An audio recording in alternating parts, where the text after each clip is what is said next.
बातम्या. प्रायोजक घरकुल मसाले, स्वाद आणि मायेचा खमंग मेळ.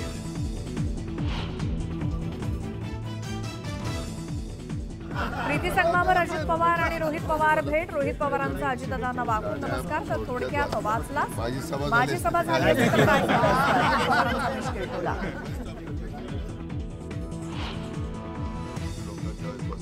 शरद पवारांची भेट झाली असती तर त्यांचेही आशीर्वाद घेतले असते. पवारांसोबत भेटीचा टायमिंग जुळलं नाही.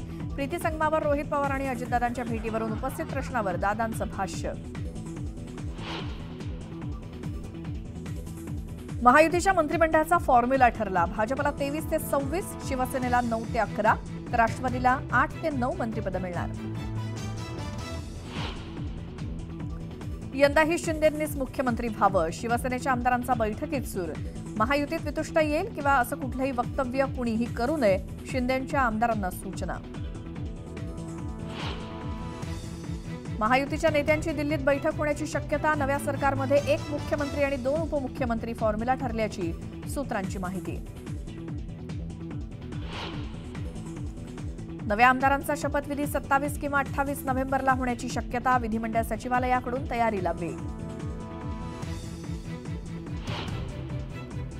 मुख्यमंत्री पदाबाबत अद्याप कुठलाही फॉर्म्युला नाही. 3ही नेते बसून मुख्यमंत्री पदावर चर्चा करू, अजित पवारांचं वक्तव्य.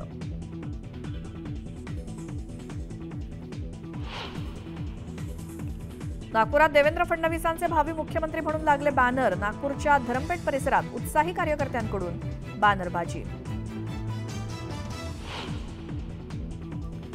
उद्धव ठाकरेंनी मातोश्रीवर बोलावली नवनिर्वाचित आमदारांची बैठक, तर शिवतीर्थवर राज ठाकरेंनी बोलावली मनसे नेत्यांची बैठक. पालिका निवडणुकीबाबत चर्चा होण्याची शक्यता.